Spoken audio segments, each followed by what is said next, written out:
pa naman ako. Maraming salamat po sa karangalang ito. Nung tinitignan ko yung video, parang hindi ko alam kung na-embarrass ako or hindi ako sure, but during the time na ginagawa ko yung trabaho ko, ang nasa isip ko, ginagawa ko lang yung trabaho ko. Hindi ko naman ine-expect na bibigyan ako ng award. So, unang-una, thank you. Nagpapasalamat ako sa Panginoon for giving me this wonderful talent. Nagpapasalamat ako sa aking pamilya, kay Mang Jerry na nasa langit na, sa aking nanay, mga kapatid, sa iMusic na siya pong humahawak sa aking career.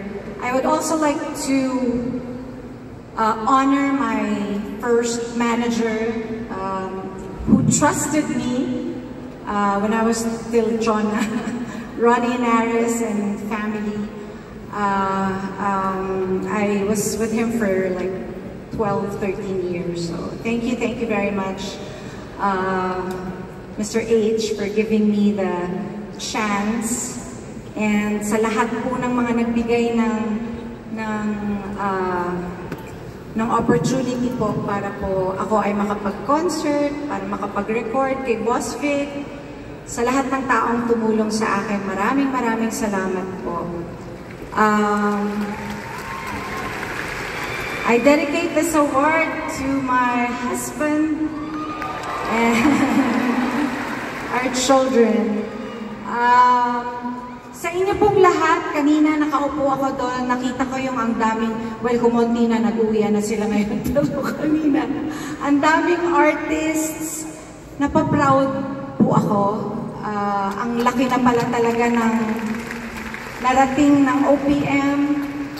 Nag-iba na yung landscape ng music. But I feel very proud to have been part of it. And to all the artists who are here tonight, keep creating music. Kayo ang future ng OPM. Maraming salamat po sa Wish.